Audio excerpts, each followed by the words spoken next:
Hello, and welcome to The Alt Left.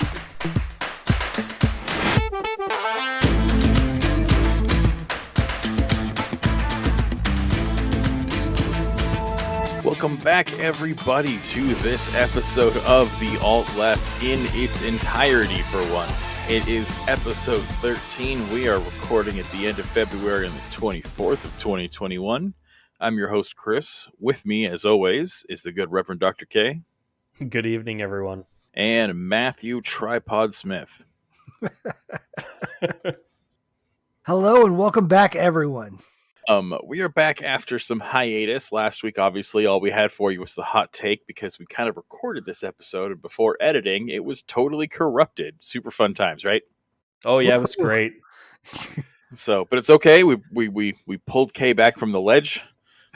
He made it, and we're going to go ahead and do an actual episode. And today, we're going to be talking about the war on drugs. Let's talk about this war on drugs, because there's one thing to talk about drug prevention, drug treatment, drug criminalization. That's not unique. Every culture around the world has had to deal with this, from progressive-minded, Western European socialistic attitudes to highly authoritarian cultures like China, in the Mideast.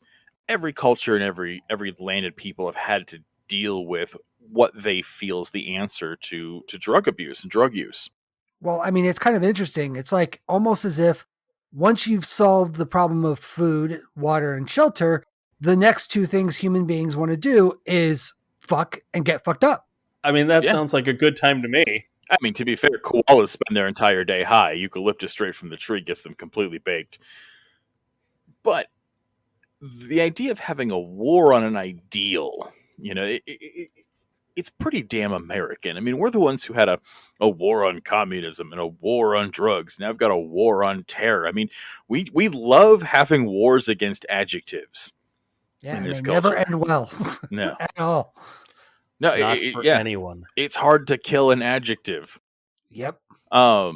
So I kind of wanted to start us off with going through kind of a timeline, because if we're going to talk about this thing, I want to go into where it came from, what it consisted of, what its actual motivations were, who brought it in, where it went wrong, blah, blah, blah. Like, let's define terms, right? Hit me hard, Chrissy Poo. So, well, everything starts in 1969, right? Summer of Love, right? This is Woodstock. Yep. In 69, Nixon, in a message to Congress, identifies drug abuse as, and his quote was, a serious national threat. And in this message, he basically cited a big jump in drug-related juvenile arrests and street crime between 1960 and 1967. So he basically took this block of 7 years and said, this is all drugs' fault. And he called for a national anti-drug policy at the state and federal level, a joint policy. And this is the first time this has ever happened. The closest we've ever had to that was prohibition. But that was a constitutional amendment. It didn't last, and it wasn't nearly as comprehensive as this. This is a massive intergovernmental regulatory agency and set of laws he's talking about proposing. And then in 71, 2 years later, he officially declares his war on drugs. He's the first to use that term. Most people kind of attribute it to the Reagan era, but it was Nixon that did this. And he identified drug use as public enemy number one. Again, he came up with these terms. So keep in mind, folks, that's going to be 40 years this June since the war on drugs was first declared. And so this idea of like public enemy number one, there's a reason this fits a term. And this is from, remember, this is the J. Edgar Hoover days. This guy had a rampant FBI that was an enemy of the American public and has kind of continued to be so ever since. And so public enemy number one became this thing that Americans are doing and that all humans tend to do. 2 years later, again, in 73 now, Nixon actually creates the DEA, the Drug Enforcement Administration. And this coordinates all the efforts of agency, federal and state. Kind of like now we have Homeland Security, coordinates intelligence, police, and federal agencies all together. Everything kind of funnels through Homeland Security. Same kind of thing. He creates this DEA to handle everything drug-related. From the get-go, this was not something that started out altruistic. This did not start out as policy to help the American people. This had a very clear intention from day one. This was not a good policy that went bad. Journalist Dan Baum over a decade ago, actually almost 20 years ago. I think it was like 50, it's like 99 or something like that. Anyway, Dan Baum, well over a decade ago, interviewed the senior Nixon aide, John Elrickman, before he died, about the war on drugs. Oh, And wait. I remember this. Is this where he just comes out and admits everything? Yep, Oh, absolutely. yeah. And people had talked about this. People had said Nixon said these things. Like, this was not a revelation that no one knew happened, but it had never come from a reliable source. And so, again, this is John Elrickman. This is one of the top senior aides Nixon had the entire time. This guy was at Nixon's hip. And his quote here is, it's chilling. The Nixon campaign in 1968 and the Nixon White House after that had two enemies, the anti-war left and black people. You understand what I'm saying? We knew we couldn't make it illegal to be either against the war or black, but by getting the public to associate the hippies with marijuana and blacks with heroin, and then criminalizing both heavily, we could disrupt those communities. We could arrest their leaders, raid their homes, break up their meetings, and vilify them night after night on the evening news. Did we know we were lying about the drugs? Of course we did. That's a quote from the White House, man. Wow. And again, remember, people on the right will still try to claim these bullshit claims like racism is over. This was 1971. This is 40 years ago. Okay. There are people that were born when this happened that are middle-aged now. This is not like hundreds of years ago. And this kind of shit still goes on today. Just because our government leaders aren't out there dropping N-bombs right and left doesn't mean they're not racist asshats. And Nixon was one of their kings. The idea of the White House saying an enemy is someone who's against their war, that's scary enough that the White House considers a portion of the American people an enemy for holding a political belief.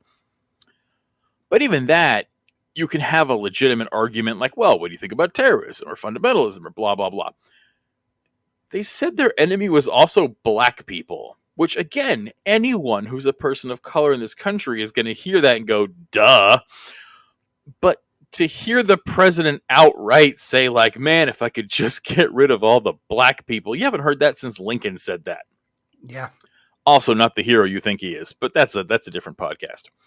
So anyway, that's through our 70s, is Nixon creates this DEA to heavily criminalize marijuana to get rid of hippies and anti-war protesters, and heavily criminalize heroin to nail people of color in the country and get them to put away for crazy long prison terms. So then that brings us out of the Nixon era and into the 80s, which most people are actually that's where the war on drugs gets just bonkers fucked up.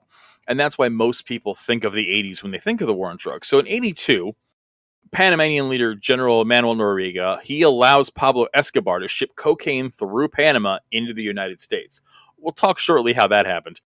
But Vice President George Herbert Walker Bush, right, combines agents from all these different agencies and military branches to form this thing he calls the South Florida Drug Task Force. And Miami, because Miami is the main entry point. So he forms this extra task force in Florida to nail these coke boats. Now, remember here, as we go through this is before George Bush is president. This is when George H.W. Bush is vice president. And before then, he was director of the CIA in charge of Latin America and the drug trade. This guy knows what he's doing. Good or bad, whatever you want to assign his motives, he's no moron. Okay? This guy is calculating. Unlike his son, George H.W. Bush is intelligent, he is methodical, and he has a plan. And motivated. Yeah. 100%. But the problem with Bush creates this Florida task force to kind of stop Pablo Escobar, which, again, if you don't know who Pablo Escobar is, just look him up. The guy was one of the richest human beings who lived at that point. I mean, just made such fortunes off drug trade, owned countries. Like, Pablo Escobar is just, there's just no going. It's a whole long thing to go into, but just know that he's the guy who invented being a drug kingpin, and he did it better than anyone in history. On him alone. Oh yeah. Anyway, so this guy Pablo Escobar, he gets elected to the Colombian Congress. Now, here's your problem. So your public enemy number one is now a politician. And he gained support, but he built low-income housing. He would just dole out money into the slums. He would walk through and just fork out wheelbarrows of money. He built hospitals. He built roads. He kind of like what Hezbollah does now in Palestine. He built infrastructure for the poor, and so everyone loved him. He even campaigned with Catholic priests, building churches and stuff. He got driven out of Congress the next year by the Minister of Justice, but that was long enough for him to totally weaken extradition laws between the U.S. So now, a couple years later, 1984 is when Nancy Reagan launches her very famous Just Say No campaign. Oh, God. Which doesn't do anything, but that's where we are. That's where we are in 1984. Isn't that where DARE started, too? Yes. Shortly after, thought but that was yes. like a pet project, too, wasn't it? It was like Just Say No led right into DARE. Yeah, where they got to put all their cops who couldn't stay sober or not beat people into pasture was the DARE program. Yep. Anyway, so because of that, successful. Yeah, right. So Nancy Reagan is doing that front, and Vice President Bush has his South Florida drug task force, right? And it's actually pretty effective. Like, they're seizing cocaine boats, they're doing all kinds of stuff. But because of this, the answer to that is not to get sneakier with their boats, just stop coming to Florida. Which is just genius. I just love that story where they were like, oh, all right, it's going to be a whole lot easier for us to move than them to move the military. So they just moved to Mexico. And the Mexican border. Why not, right? Yeah, and the Mexican border is way harder to patrol. It's way bigger. And it's way easier to get shit over a land border than it is to sail a coke boat into a harbor. So this works out great for them. So the Mexican border becomes the major point of entry for coke headed into the United States. And it has been to this day. So then 1986, right? Reagan signs the Anti-Drug Abuse Act of 1986. It appropriates $1.7 billion to fight the drug war. And this is in 86 money. Think about what $1.7 billion in 1986 could have done to healthcare and drug treatment in this country. Instead, we use it to round people up. The bill creates mandatory minimum penalties for drug offenses. That's the first time that had happened for drug uses. And creates huge racial disparities in the prison population because, well, the differences in sentencing for crack and powder cocaine are different. Now, possession of crack, which is way cheaper, has a harsher sentence than possession of cocaine, which is more expensive, harder to get, and a harder drug. But that's because wealthy white people use cocaine and poor people of color are more likely to use crack at this time in New York and Los Angeles. And all of a sudden, we now have mandatory minimums. So if you get arrested for something and if you get found guilty, the judge has no choice. If there's a mandatory minimum sentence of 30 years, you're going away for it. The judge cannot be like, yeah, but this was literally a kid who had dust on his shoe. Like, maybe, nope, doesn't matter. It's a mandatory minimum sentencing. This is something later that Bill Clinton would get a lot of flack for, too, for continuing this. But so we already have from get-go, crack is heavily vilified, heavily litigated against, and heavily put people away for, where cocaine is just kind of let to go. So now the next year, 87, right? Carlos Lader is captured by the Colombian National Police, and he's extradited to the United States. And for those of you who don't know your Bush doctrine history, Carlos Lader was the Colombian drug lord and co-founder of the Medellin cartel. So he's kind of a he's kind of a right-hand man to Pablo Escobar. Same kind of deal. Anyway, he's convicted of drug smuggling and sentenced to life in prison without parole. He gets life without parole and 135 years. So life sentence plus 135 years. And then he was released from prison after 33 years. In 2020, actually, last year, he was released in exchange because he did a testimony against Manuel Noriega. Noriega is an infamous in American politics. He's the authoritarian ruler of Panama at this time. And he was even bigger than Escobar. He amassed such a fortune that, and it was all through drug trafficking into the U.S. He was basically king of Panama. Now, later we found out that after these records were released by the CIA, we found out that he had a long-standing tie to the CIA before the invasion of Panama removed him. In the 50s, Noriega actually worked with U.S. CIA and became one of the most valued intelligence sources. His MVP role was serving as a conduit for illegal weapons, military equipment, and cash destined for U.S.-backed forces throughout Latin America. This is from the CIA documents, by the way. Noriega received upwards of $100,000 per year from the 1960s until the 1980s, when his salary was increased to $200,000 per year. Jesus Christ. That's not what he was making from selling drugs. He was making millions from selling drugs. We were paying him a few $100,000. The salary was laughably, it was justified because he was, quote unquote, helping the DEA curb the drug trade. Of course. Yes. Curb it right back into the country. That's what he was doing. Yep. Absolutely. So we were paying him to keep drugs out of the country as he was making a fortune putting drugs in the country. But because he was our CIA stool pigeon and was helping us distribute weapons, the CIA just let him go. But at this time, the war on drugs suddenly becomes bad PR for Latin American drug lords to be cozied to. And in March of 88, the U.S. went to negotiations for him to step down from power because the U.S. loves to demand what leaders are allowed to be in power of smaller nations, right? Yep. And his implication into the Iran-Contra scandal is why he suddenly came out of favor. If you don't know what the Iran-Contra scandal was, don't worry. Everybody, it's complicated. It's super obscure by design. I promise we're going to circle back to that in a second. I'll give an easy breakdown. So at that same month, as we're talking about the U.S. trying to get Noriega out, right? Noriega's forces resisted a CIA-backed attempted coup against the government of Panama. This is all done in secret.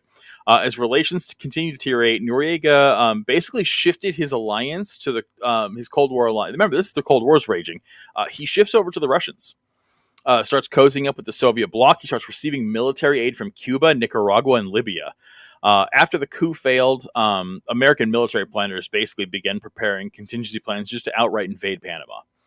October of 89, Noriega fails a second CIA coup attempt and this is the CIA actually got his own Major Moises Giroardi of the Panama military to actually try to take him out. And Noriega lives. He makes it. So, of course, this pressure mounts on Bush. This is when Bush is president now. Bush declared that the U.S. would not negotiate with drug traffickers and denied knowledge of Noriega's involvement with the drug trade prior to his 88 indictment. Even though Bush had met with Noriega while he was director of the CIA, and he had been the chair of the task force on drugs while he was vice president, he now says, I would never meet with him. So to do this, so the U.S. continuously has random troops floating around Panama. It's like an 80s version of the Pearl Harbor trap, right? Hoping something will go wrong. And eventually it worked. Several Marines were in civvies. They were in a civilian car, because that doesn't sound like CIA wet work, right? Just a few Marines in jeans and T-shirts and a Honda for some reason, driving through enemy country. Hanging out, having a good time, yeah. doing some blow. I mean... Yeah, they got yanked out. One of them gets shot. And that was all the excuse needed to launch a totally full invasion. So the U.S. launches this invasion of Panama on, it's December 20th, 1989. And even though the killing of the Marine was the main reason, the official reason for the invasion, the operation had been planned for months before he was ever killed. A bombing campaign is how it kicked off. Let's see, we got his stats here. Take out government buildings, and for some reason, a poor slum town where the UN estimated 500 civilians were bombed by the United States. So we got 23 U.S. soldiers and 845 Panamanian soldiers, plus those 500 civilians, and an additional 20,000 people lost their homes and became refugees, all for the bullshit excuse of one shady Marine. We completely invaded, took over the sovereign nation because one guy got shot. America, fuck yeah. And this is completely not just against what you would think is, I mean, this is in direct violation of international law that the U.S. wrote. And on the 29th of December of that same year, the UN General Assembly voted 75-20 to condemn the invasion as, quote, a flagrant violation of international law as it directly violates Article 2 of the UN Charter. And did we immediately stop? No. And I mean, and if you look at Article 2, it basically states you're not allowed to go to war with any nation unless they've invaded you and it's in defense, or the UN approves. You know, that's why we always make that show of trying to get UN approval before we go bomb some poor country. Because either A, you have to be attacked, or B, the UN has to approve. We did neither. We absolutely 100% committed a war crime. Publicly. Is that another reason? Is that another one of those reasons why we have bases all over the fucking world? So that when somebody attacks one of our bases, we can claim that they attacked us directly, and that we can then claim that they made the first move? I would say it's definitely icing on the cake, but I don't think that's any motivation. Because, I mean, if you look at the U.S., we've never needed that. I mean, Vietnam was started because they said the Vietnamese fired upon a gunboat that didn't even exist. Right. Sorry for the tangent. No. If you look at most American foreign wars, they tend to be false flags or flagrantly accelerated bullshit. Look, when we want to go to war somewhere, we're going to find a fucking reason to go to war. Like that's literally that's part of our history. Like we will always find an excuse to go to war. And if we can't find one, we'll make one up. We went to war in Korea for no good reason. We went to Vietnam for a gunboat that didn't even exist. We got into World War II for Pearl Harbor that we basically begged the Japanese to come and take it after we cut them off from their world oil supply, giving Japan basically no choice but to go to war with us. World War I, the sinking of Lusitania, Germany took out like a one-page ad in the New York Times begging Americans to not get on this fucking boat because it's going to get torpedoed. And then it happened, and we were like, what? How could you do that to us? Anyway, wartime. For the United States to get into a war for just reasons is an exception to the rule. That's just the history of our warfare. So anyway, so after this is all done, right? It doesn't take long. The Panamanian military surrenders very quickly to the U.S. after we just start bombing the shit out of them. Noriega's captured. He's flown to the U.S. He's tried, convicted, imprisoned, and after his sentence is finished, we actually extradited him to France, where they did the same thing all over again, and then extradited him to U.S.-controlled Panama and imprisoned him until he died of a brain tumor as an old man. Yeah, we tried him for his offenses, and then when he was done, we shipped him over to France so they could try him and sentence him, and then they shipped him back to his home country, Panama, which we then controlled, so we could jail him a second time. Nice. Yeah, so what does this have to do? Okay, so now we got the Iran-Contra, right? And what does that term mean? Most people have heard of the Iran-Contra. And for anybody who's listening, if you haven't heard of it, or if you're not really quite sure, again, it's the CIA torched most of the documents when they were requested. These documents no longer exist anymore. So it's meant to be obscure. But what you need to know is there's a couple things happening in tandem, right? And this is also, just so everyone's aware, there are many reasons to hate Ronald Reagan. This is just one in a large pile. Yeah, absolutely. And this is probably one of his greatest. This is probably hands down his, for me, it's a toss up as to whether or not the Iran-Contra is his greatest source of evil, or it's whether or not he dismissed AIDS as the gay flu. Yeah. But either way, anyone who defends Ronald Reagan. Most recently, within the last 2 years, we just got recordings of him talking to Nixon and referring to black people as monkeys. Mm-hmm. That's a thing that happened too. Yeah. And then don't forget, when he was governor of California, he basically is the one that's responsible for all of our massive amounts of homeless that have mental issues, because he closed down literally every single California mental hospital there was. And then as president did the same thing nationwide. He torched the National Institute of Mental Health. Yeah, Reagan is half the reason we have such a homeless problem in this country. So anyway, so his greatest in here, the Iran-Contra, right? So you got several wars and skirmishes going on at the same time, and I promise these far apart geopolitical struggles all have a tie, and it's the United States.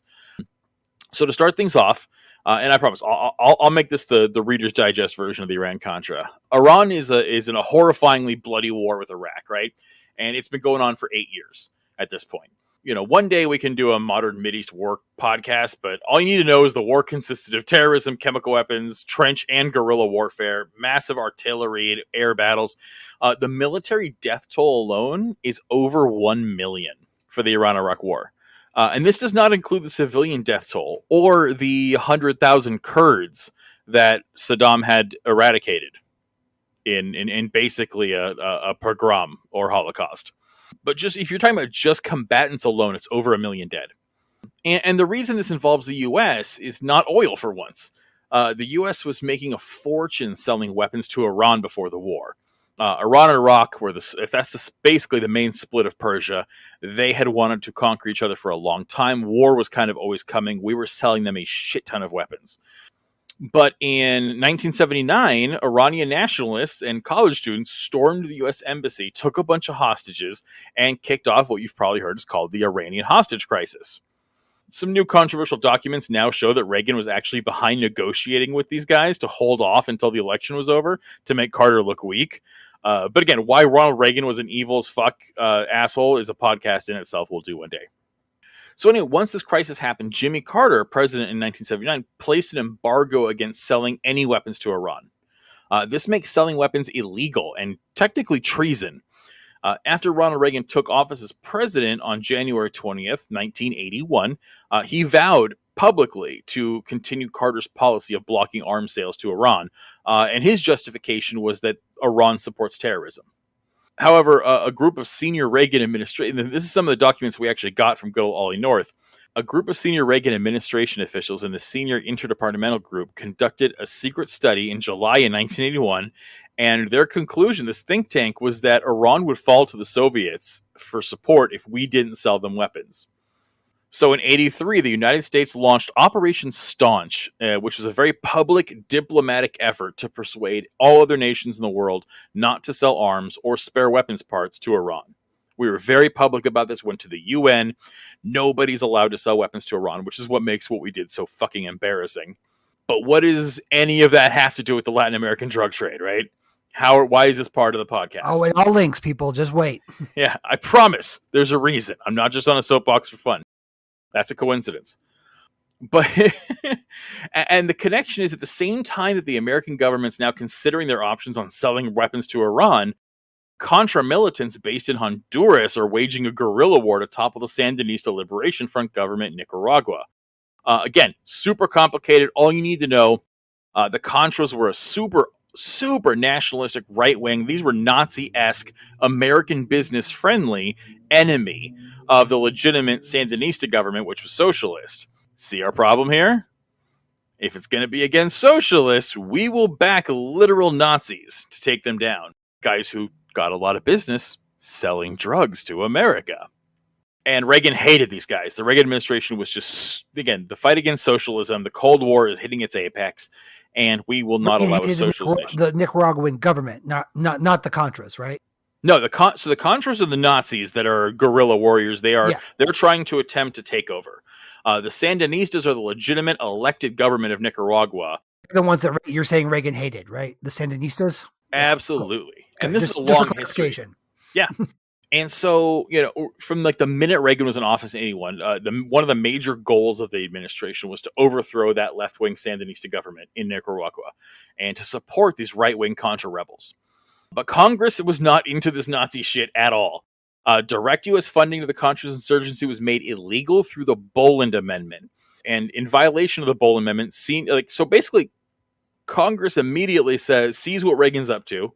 Reagan makes public support for this.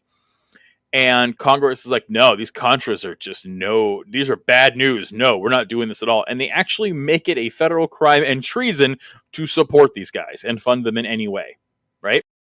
And this is from Congress. They control all funding of the government. So anyway, Reagan's administration immediately violates the Boland Amendment in secret.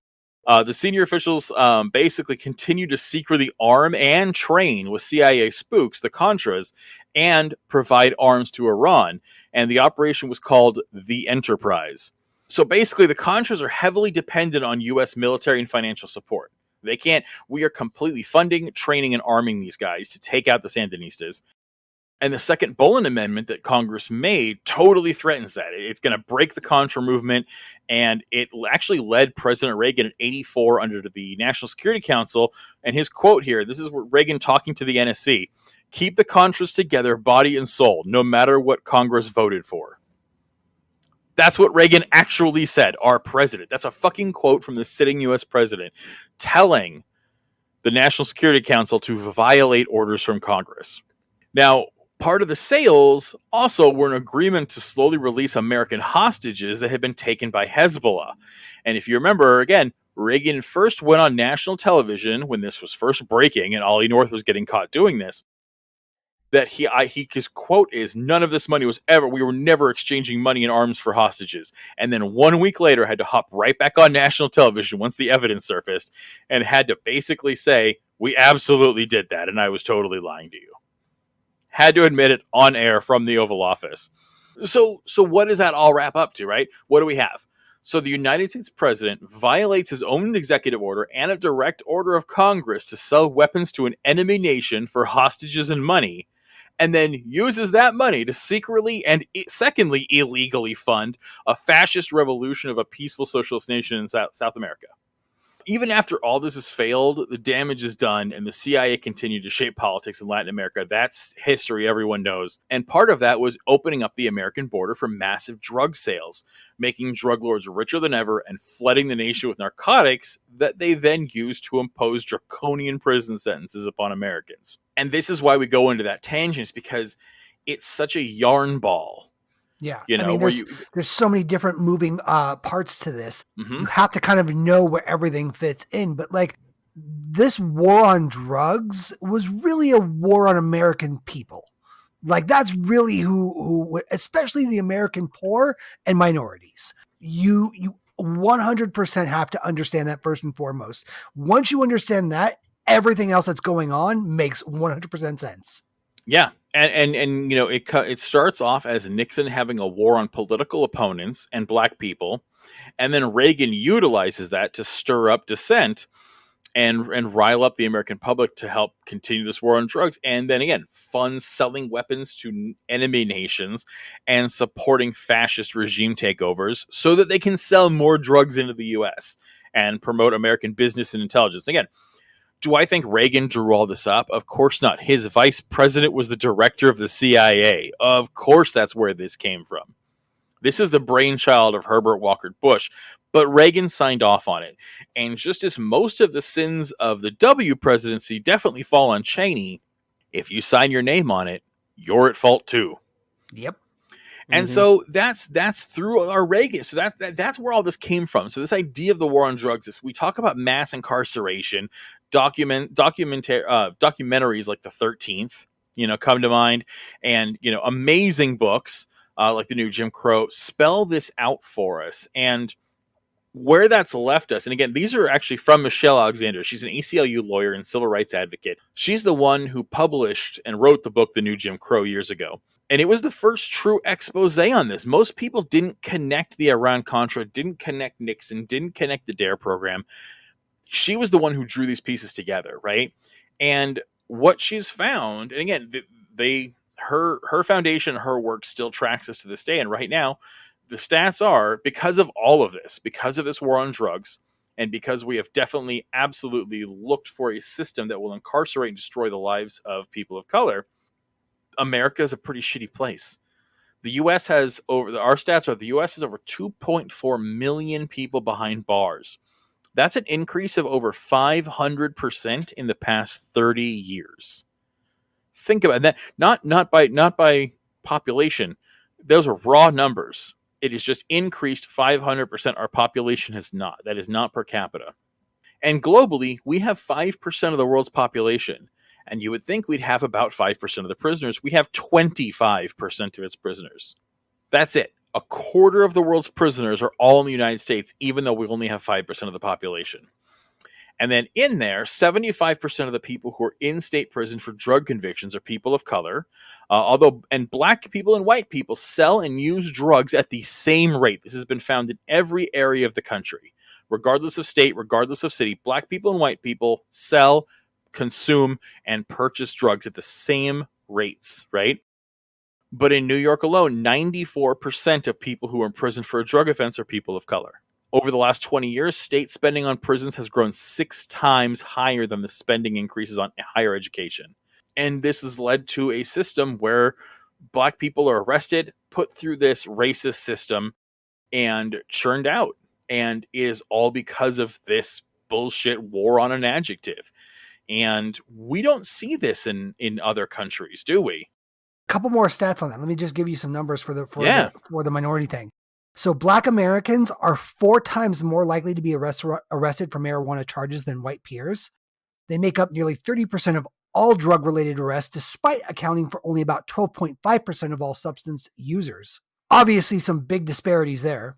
Black Americans are nearly 6 times more likely to be incarcerated for drug-related offenses than their white counterparts, despite equal substance usage rates. That's what you were talking about, Chris.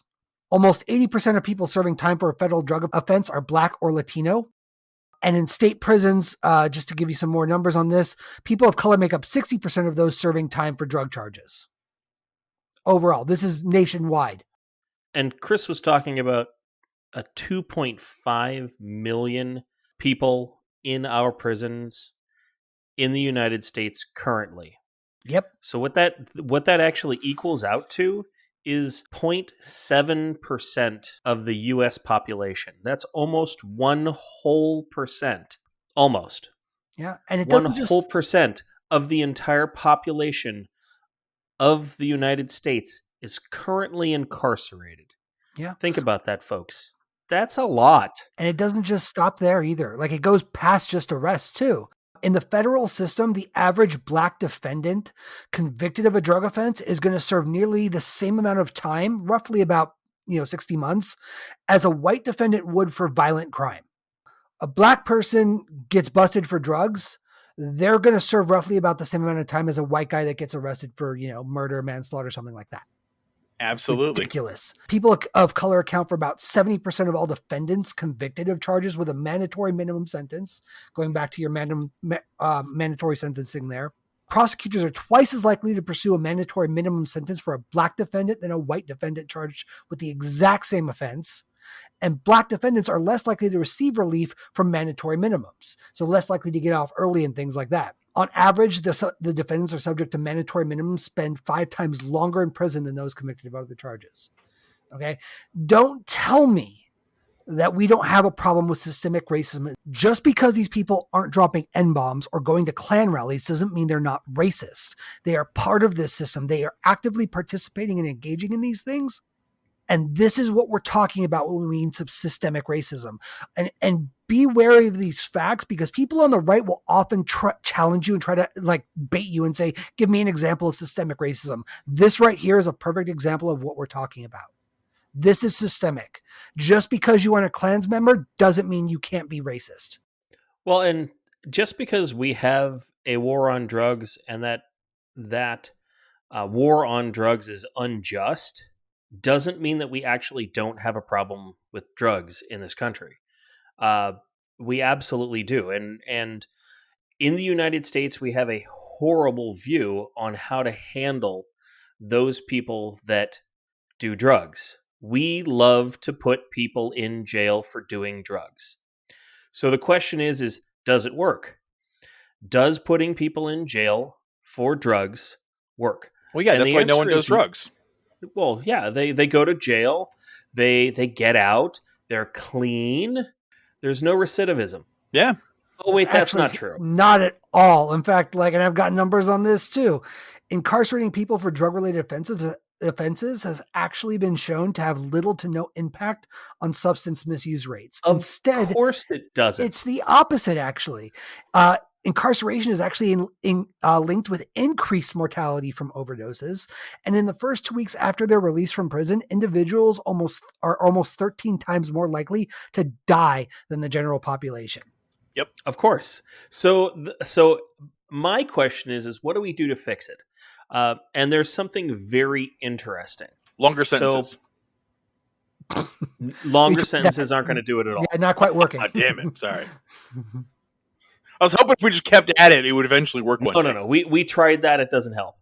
Here in the United States, we have a certain outlook on how we treat illicit drugs, right? So anybody that's found with any controlled substance, which that counts for any prescription medication that you weren't prescribed, or narcotic, or even up until very recently, the last 5 years or so, marijuana was illegal. And if you were carrying it, selling it, smoking it, injecting it, whatever the case may be, they were going to probably put you in jail for it. That is not how the entire world sees the problem of drug use. Becoming more and more common in a bunch of different countries to treat it more as a health issue than it is a criminal issue. Here in the United States, we have that very harsh look on the war on drugs, right?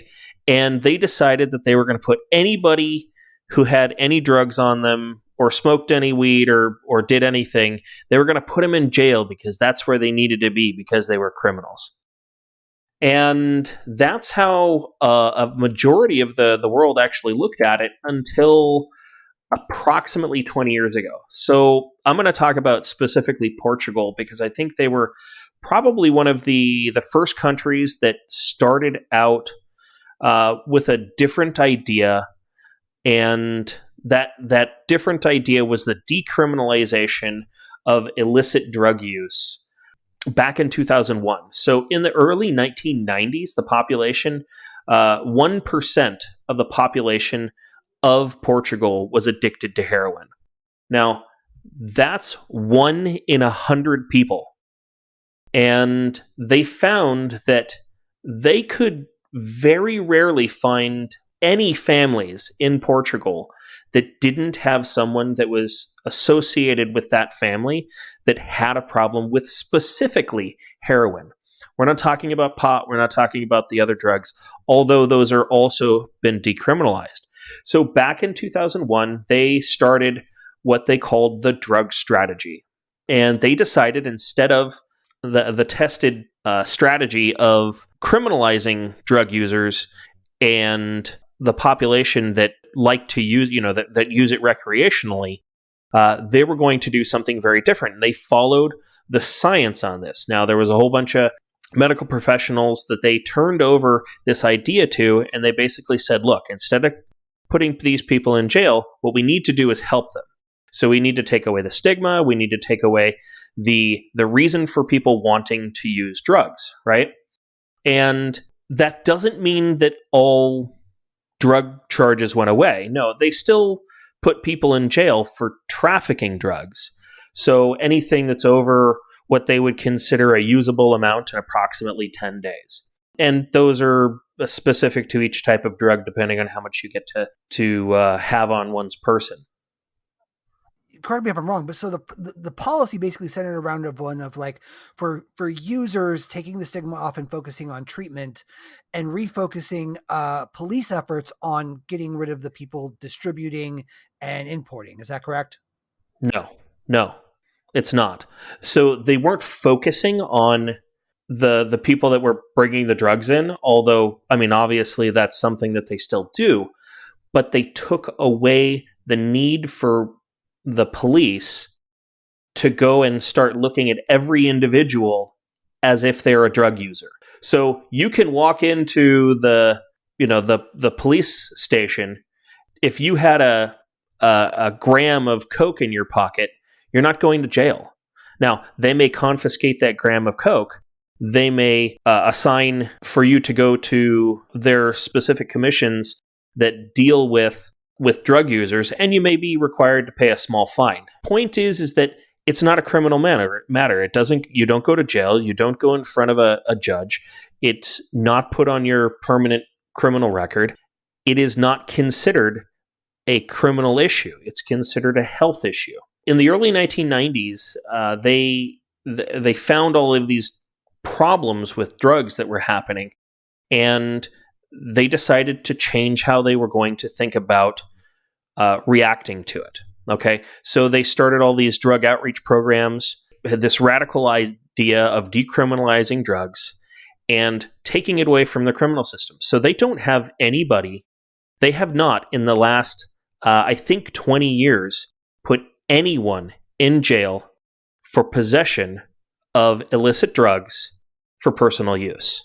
And I'm very specific about that because it is for personal use, not for trafficking. So large amounts of any drug, they're going to bust you for. But we're not talking about that. We're talking about an individual. And I looked into it a little bit more. Basically, it's a whole idea of rethinking.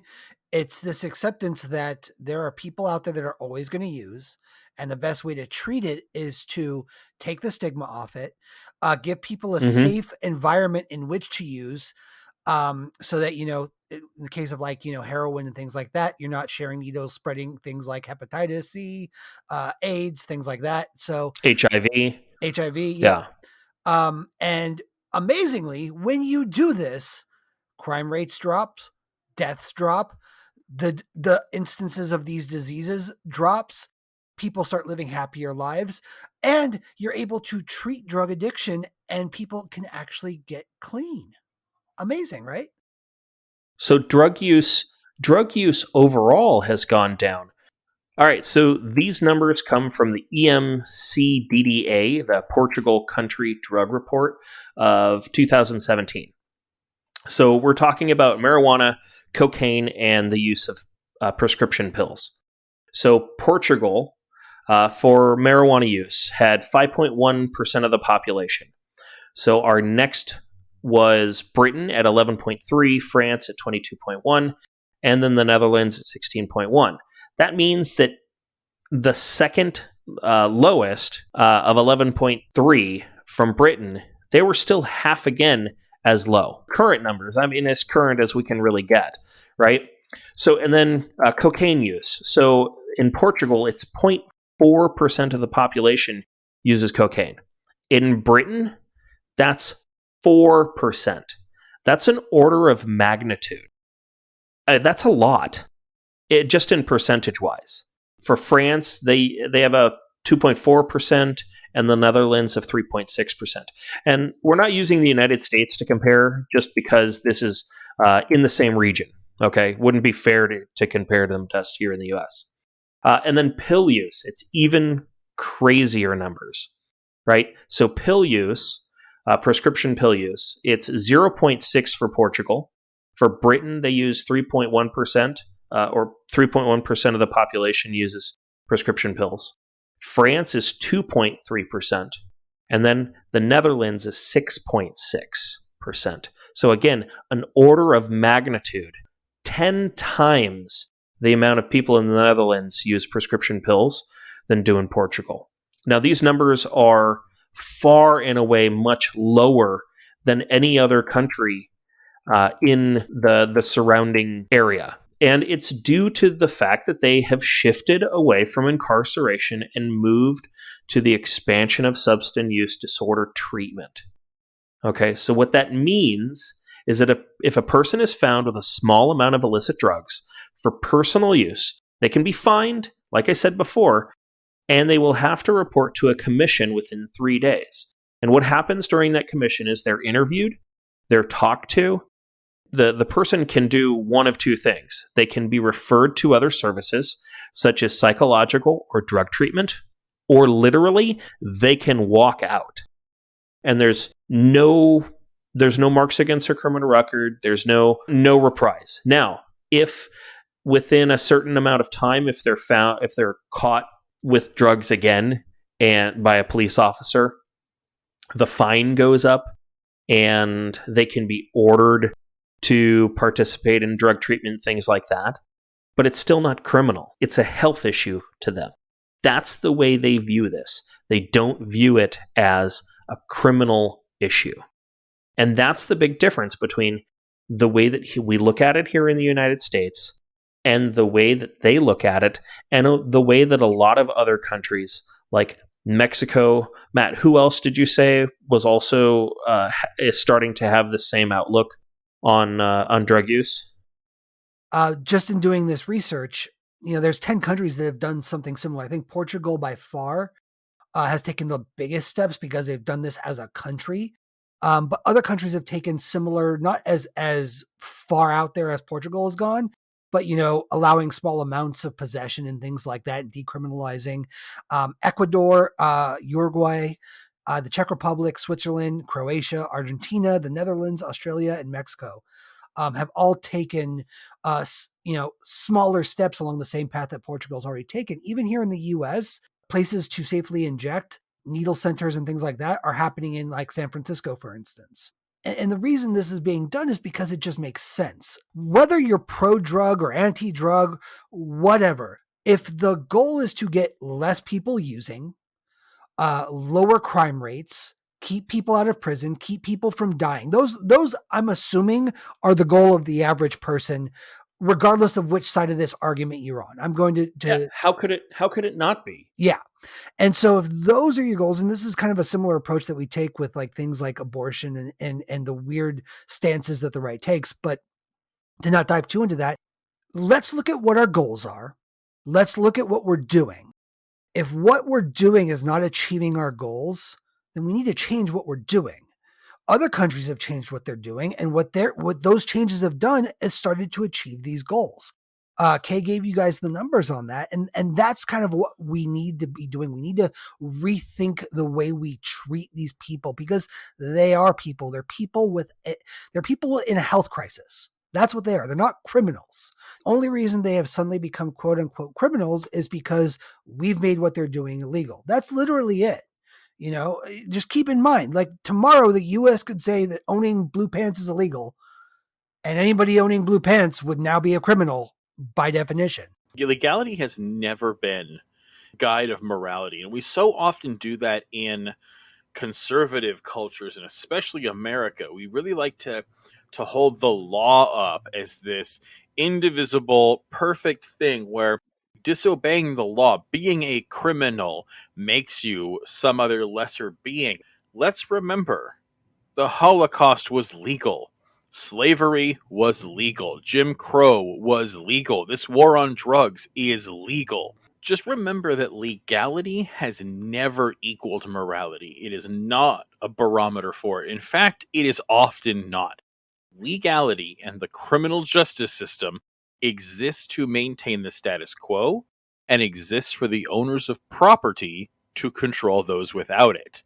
And if you need any proof of that, the fact that you can pay a fine to be relieved of a crime means that the law exists only to harm the poor, and the wealthy do not have to worry about it. Fines are evidence of this. And again, the fact that we can imprison, enslave, and kill people by the law shows that legality has nothing to do with justice or what's right. Absolutely. I think a lot of us take a secular humanist approach to a lot of these things. And part of what that does, it involves treating people as humans and not as subhuman just because they broke a law that may or may not even be a moral one to begin with. You know what I mean? And that's how we have to start looking at these things. I don't think there's a single family in this country that hasn't been touched by this drug crisis. Again, we're not just talking about illegal drugs. The opioid crisis here in the US is dealing with legal ones. It's an issue. Yeah. Well, and the people that are suffering from it the most are the ones on the right. Like poor white people that traditionally vote conservatives have been the hardest hit by this opioid crisis. Oh, the military, to be specific. Yeah, that's true. Veterans have been taken down too. Yeah, absolutely. But again, it speaks to my point. I can imagine what they think of this. I mean, I'm pretty sure it's why most of them don't seek help, is they don't want to believe that they have a problem, because then all of a sudden they're a criminal and they don't want to face that, you know? Well, we have to take the stigma off. To it. Well, that's just it. We have to take that stigma off. We have to let them know, like, we don't want them to be addicted or be abusing these drugs, because obviously down the line, this is something that could cause them to die or other health issues. But if we're automatically going to label them as a criminal or not human just for having a common issue, what's their motivation to ever try and get help? There isn't any. Exactly. And that's also a reason why we have a huge problem in this country with alcoholism. Oh, yeah. Except alcoholism is legal. It's the socially acceptable drug. And make no mistake, ladies and gentlemen, alcohol is absolutely a drug. Just because it's socially acceptable and just because it's 100% legal if you're of age does not make it any less of a drug. In fact, in many cases, it's more dangerous than some of the drugs we've deemed illegal. Marijuana being the prime example of that. Now, I'm going to get a little out there here, but for those of you that don't know, there's a rating system for how we determine the severity of drugs. It's a scheduling system, and we call it Schedule 1 through 5. So if it's a Schedule 5 drug, it's the least harmful. You know, things like Tylenol and stuff would be like Schedule 5 drugs. Whereas Schedule 1 would be things that are up there as the most detrimental or harmful that can be possible. Marijuana, heroin, morphine. Actually, those are Schedule 2s. Schedule 2s? I take that back. And morphine is Schedule 2? Morphine is a Schedule 2. Heroin is a Schedule 1. I'm sorry. Okay. You may want to double check me on that, but I think I'm right. But you know what else is a Schedule 1? Marijuana. And not even because it's actually dangerous in any way, shape, or form. It's just because back in the day, when paper moguls were being threatened by a new hemp that was a cheaper product, they lobbied against it to make it illegal. That's literally the only reason why marijuana became so illegal. Yep. But it just goes to show the insane way we look at drug use, drug treatment, the way we look at drug abusers. Like, it needs to change. Absolutely. We've got to get off this ridiculous mindset. You know, there's no reason why marijuana should even be on the schedule list when things like alcohol and tobacco aren't, because both of them kill more people on their own than marijuana does every single year. And nicotine is actually more addictive than heroin. Now, it doesn't do as much damage to the body immediately as heroin, but it is more addictive. It's actually not. It's actually not. No, it absolutely is. I'm just letting you know. I know what you're talking about. I've looked this up because I know it's a debate you've had with a couple of other friends, and I was curious when I heard it. First of all, you're measuring something, addictiveness. It's hard to quantify that, number one. Number two, when you're talking about more addictive, you're also got to have variance for people. So I looked at the studies you were talking about. The only thing that you can say is that it is at least as addicting. There's no way to determine which one is more or less. They are equal in terms of these studies that you're referencing. But that doesn't change the point. In fact, it actually kind of drives it home. This thing that we have that is completely legal, that anybody can get quite easily, is as addicting as something that we've deemed completely illegal and harmful and bad. Yeah, 100%. I mean, it's no surprise that in the United States, this thing that George Washington, the founding father of the country, farmed is the most dangerous and terrible substance in the world because it served a private business interest.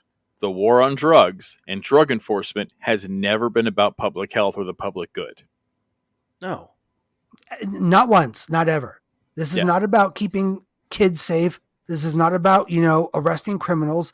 This is about keeping a vicious cycle of imprisonment and oppression on minorities and convincing the public that things that are actually not all that much dangerous than the things we're allowed to consume are the worst substances in the world. Yeah. But if we accept the fact that, just like with sex, this is something that human beings are going to do, and that the best way to make it so that there's a minimal collateral damage from them doing this is to treat it as a health crisis and still treat them as humans and treat it from a point of like what gets us the best results, maybe that's the better way to go. Yeah. And again, it's the best way to go is to be honest about this, to not put forth more draconian measures, to not everyone be tougher and tougher on crime or more lenient on crime. As Americans need to do this, we need to talk about where this came from, what it fueled, and where it's taken us. In South Africa, after apartheid ended, they had something called Truth and Reconciliation. And what this was is, again, apartheid is its own podcast we could do. But after apartheid is over, which was kind of a halfway between slavery and Jim Crow, they basically told everyone who was part of this system that they could be pardoned. If you were part of this governmental bureaucracy that killed, tortured, treated people of color like a second-class citizen, and carried forth all these abuses, if you came forward and admitted all of it on the record for posterity, you could be forgiven. And the reason Nelson Mandela did this wasn't because he wanted to read a bunch of shit. It was because you cannot have reconciliation until you have truth. Everything needs to be out there in the air. You have to air your dirty laundry. You have to get it out there. And that's when you can move forward. But if you don't, again, which is part of the reason America is suffering from this, because we refuse to acknowledge as an entire society what we did with slavery, what we did with Jim Crow. We don't want to acknowledge it. We talk about it and we go, yep, it was terrible, but everything's fixed now. It's like, no, we never had that truth and reconciliation. And that's why that nation is miles ahead of us and why they have gotten more leaps and bounds towards civil liberties in a pace that we could never have. Don't get me wrong, South Africa's still got some serious problems, especially with their police force. But the amount of progress they've made in such a short time is inspiring. And again, you can directly thank Nelson Mandela for that. But that's what you need. And we need Americans to have these conversations, and everyone needs to know where the war on drugs came from and what it's doing to us, because if it's based on racism, based on lies, and it continues to be a tool of the oppressor, it cannot be reformed. It must be dismantled. Absolutely. And Chris is right. The way we start is by taking a big old mirror to ourselves and realizing we are not the prettiest country on the block. In fact, far from it. We've got some of the most scars and dirt on our face of any of the ones out there. More so because we've been so prominent in abusing our privilege for so long on the world stage. Not just here at home. Yeah. Again, that's, I think, all we can really say on this. And everyone needs to get comfortable with this. It's not a comfortable topic. So, speaking of what's going on in the world of social interaction, Matt. So a lot. As you guys know, last week we lost the last half of our audio. So all the shout outs for that week were pretty much gone. So we've got all the ones from last week that didn't get out. And we've got all the ones from this week that we would normally do. We've got a lot of things to go over. So the first thing I want to hit on, and I'm going to do a quick apology here. A little background for those of you that are unfamiliar with the podcasting world. Apple Podcasts is one of the biggest platforms out there. And for some weird reason, probably because Apple is awful and it sucks. And if you have an iPhone, I'm glad you're happy with it, but it's awful and Apple sucks. They do not give us a lot of resources to interact with our audience. They also don't have any way of notifying us when we get reviews or responses. So the only way I was ever even able to find out that we had people reviewing us on Apple Podcasts was to literally log into my own personal iTunes account, search for the Alt Left Podcast, find the Alt Left Podcast page, and click reviews. And that was literally the only way I could see it. So we've got a couple of reviews that were a little bit more lengthy that I want to get into. So if you could, I'm sorry, I was so lost on that. What was that process again for leaving us reviews on iTunes? Because that would be great if our listeners could all hop onto iTunes and leave us some reviews. That would be a very nice Merry Christmas for us. Absolutely. These podcasts grow by reviews, and iTunes is actually one of the biggest, if not the biggest platform out there. And the more reviews, 5-star ratings we get, the more we go up in the rankings and the more people will hear us. So if you love this show and you want to give us a review and a 5-star rating, we'd really appreciate it. It's also another way that you can talk to us in addition to like social media and things like that. It's absolutely a big help. So if you guys want to do that, we'd appreciate it. But we have 3 ones that I want to get to. So the first one, I'll start from the earliest one. This is from back in December 10th. This is somebody commenting on our 3rd episode. Their name is the Bustinator. So this is from the Bustinator. I love that name, by the way. It's pretty good. Yeah, not bad, right? Gave us 5 stars, said these guys are doing surprisingly well for only 3 episodes. Witty content, not too much banter for randos, and they keep the pace. Keep it up. Thank you, the Bustinator. That was really nice. Thanks. I appreciate you doing that. Don't worry, the money I sent you's coming. The next one is a little bit more recent. This is from back in January 15th. This is from Mama Labs. I'm guessing it's a mom with a bunch of Labradors by the name. Oh, a laboratory where they're fabricating mamas. Let's go with yours. I like that better. 5 stars. Says super amazing podcast with the best hosts. Highly, highly recommend. Well, thank you, Mama Labs. That tickled me right in the heart. That's very sweet. Yeah, I'm verklempt. Yeah. And this last one is from February 4th. I am going to butcher this name. And this is one of the ones that we did last week, and I couldn't get it then. I'm not going to get it now. I'm going to take a shot. Vilacuse, I think is how they say their name. 5 stars. They say educated, factual, and easy to listen to. You can't beat it. Thank you so much. I'm really glad they said educated before we butchered their name. Right? I know. and I'm very sorry if we did butcher your name. We're just 3 monolingual dumb Americans. We're really sorry. We're just so white. They said educated, not eloquent. Touché, sir. Touché. The next one is from our Carolinas crew, the big 3. Woo! Yeah, so we've got 3 people. One of them we've done shout outs a lot for is Basehead Faye. She's the one who her husband recently recovered from COVID. Yeah, by the time this airs, he should be recovered. We covered that, but we've all been praying to the spaghetti monster that Mr. Basehead Fade comes through all right. Ramen. But yeah, so there's actually 3 of them. I mean, her husband, I think, is a listener as well. But there's a group. There's a TD Gamer. All right. There's Basehead Faye, and then Bearded Cynic. Okay, these are the three. They're the ones that are, I think, gave us the boost in numbers from, I believe it was North Carolina or South Carolina. I can't remember off the top of my head now. It was North Carolina. It was North Carolina. So these are North Carolina peeps. We were just interacting in our DM. She was telling us a little bit about how they found us, and so it was her boy TD Gamer found us and recommended us because he liked our little friend group. Said we reminded them of them. TD Gamer is apparently the K of their group. Yeah, every group's got to have one. Right on, TD. Yep. She's the progressive, and I think she falls in line with me because I'm not gonna lie. When she mentioned that Bearded Cynic was the super left commie of the group, I had to take a shot over into his Twitter profile. No lie, you guys saw the screenshot. This guy could be Chris's brother. Bald head. Or body double. I mean, something. Jesus. Tatted up, bald head, beard, big old burly looking dude with like communist love. I'm telling you, these guys could absolutely be twins in my book. Yeah, if I just step up my beard XP, I could look just like this guy. Shout out to Bearded Cynic. I must know the bearded ways because I've seen your picture. I'm impressed. I covet a beard that thick. But yeah, I saw that picture, and I mean, the first thing I did was I had a very uncomfortable conversation with my mother about what she was doing that year. But yes, these guys are a great group. They are constantly engaging with us on Twitter, constantly retweeting us, blowing us up. I have to say, if we're getting new users, probably at least half of them are coming from these guys. So much love to our North Carolina peeps. TD Gamer, Basehead Faye, and Bearded Cynic. Love you guys. Absolutely. Thanks very much. Next time I head to Asheville, I'll have to go out and buy them all a beer. Absolutely. Basehead Faye, I still haven't heard from the lawyers.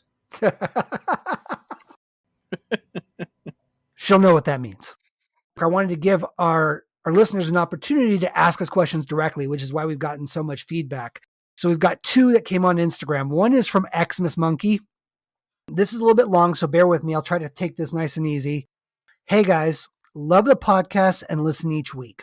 I just wanted to say that a great way to help our communities is finding a local mutual aid coalition to either donate to or volunteer for. Generally, mutual aids care for the local unhoused population, which is also associated with communities that have been ravaged by the war on drugs. Most of the ones I have seen and supported are left-sided and believe in BLM, socialistic medicine, and things like that. Some of them even have monthly tiers. I personally recommend, and she gives us 2 @ here on Instagram, at the People's Coalition _4, at People's Coalition _4 FOR, and at 714 Mutual Aid for Orange County. And we'll link to those below. We will. These are 2, I think, Orange County groups, and she says thanks. So thank you very much, Xmas Monkey. We really appreciate it. For our listeners, that's a good little bit of information for you out there, and we'll absolutely link to these things in our description for this episode. The last one comes from a previous shout out we did. This is on Instagram. He did a Twitter shout out to us early on when we first started doing shout outs. This is from Stuffy25. Stofy25. Love the podcast and so glad I found you guys on Twitter. Outside of politics, what are some other interests you guys have? You had mentioned tabletop board games, RPGs, etc. I've really wanted to try out Pathfinder, but my friends and I are waiting until after the pandemic. Keep up the great work. So I'm going to kick it over to Kay to start us off with that one. Well, I mean, I play a lot with computers, and not computer games necessarily. I've always enjoyed technology, all that kind of stuff. I like to fix things. I have a 3D printer that I play with often. It is constantly in pieces, so you probably can guess how often it actually works. But it's the joy of taking it apart and putting it back together that really does it for me. And then, as far as like other games, we were playing a whole lot of Magic right before pandemic happened, and we stopped actually like physically seeing each other. And then there was Magic the Gathering card game for those. Yeah, Magic the Gathering card. And then we actually often met and played some sort of RPG game. Pathfinder being absolutely one of them. My specific favorite would be White Wolf's Vampire. Was the first game that I ever played, 20 years ago. Being a late teen, being 18, 19 years old, and it persists as being probably one of the best in my opinion.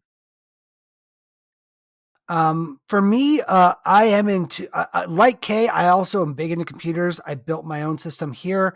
I like to regularly build and upgrade new systems. It's just kind of a habit of mine. Specifically though, mine is more gaming oriented. I do love gaming of all kinds, console, PC, you name it, whatever. Right now, the game I'm currently into the most is Red Dead Redemption Online. It's a great little game. It was recently for $5 on Steam. I don't know if that's still going on or not, but it was so worth it. So glad I got it. I got into gaming with these guys. Actually, Chris is currently getting us ready for a D&D session once we open back up after COVID. He's got a game he started way back when, and we're going to pick it back up. So I'm pretty excited for that as well. Magic the Gathering, pretty much anything that could be considered nerd genre, all of us are into on some level.